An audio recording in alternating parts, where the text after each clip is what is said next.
continuing the relationship continuum. General things that mistakes people make, and their solutions. Do's and don'ts, all the things. So, there's a couple of things people shouldn't do because it destroys safety and connection. And the primary one is to threaten the relationship. And there's a couple of things about this. First of all, it's not that you're supposed to just tolerate anything to the end of your days, regardless of what the person's doing. There is a place and a time to draw a hard boundary around things. Now, boundaries, of course, well, actually, let's back up. So don't communicate when you're triggered. Don't communicate from hurt about the status or nature of the relationship.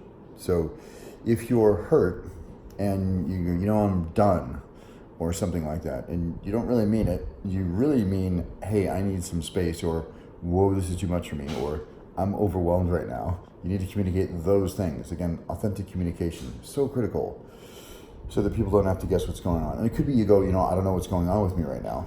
That's also a fair and valid thing to communicate. In fact, welcomed even.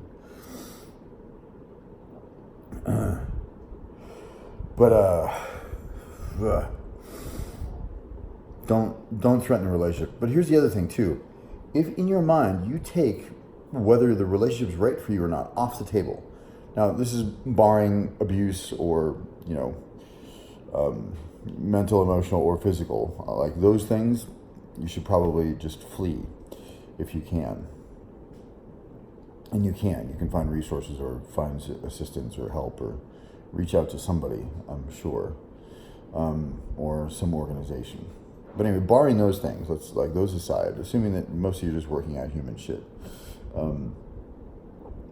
If you take breaking up with them off the table, it actually has you relate to the relationship differently, relate to solutions differently, relate to yourself differently. So you want to just take that off the table, unless it's truly something that you're just absolutely tired and you really actually mean it.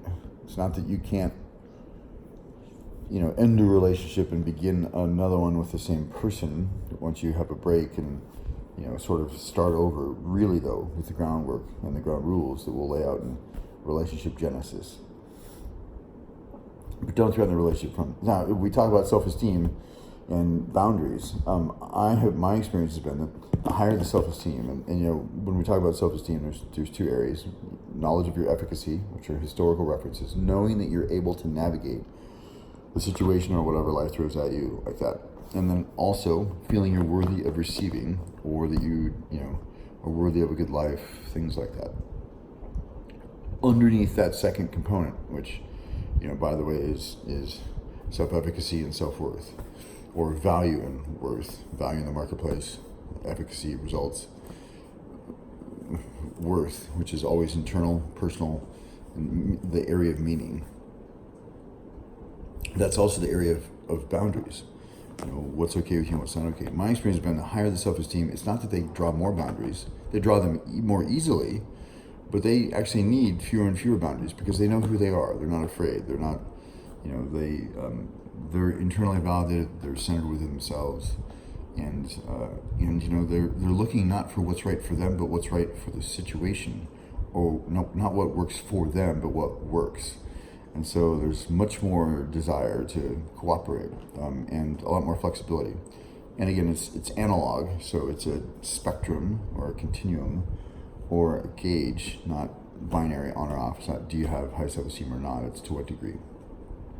But I have found that there's fewer and fewer boundaries they need to draw, because you know they know who they are. They know what's okay and what's not okay. But the ultimate boundary to draw is I'm not going to be in a relationship with you, regardless of what kind of relationship that is. It's not to say that you can't start fresh, start a new one, if both people are absolutely committed to the certain things.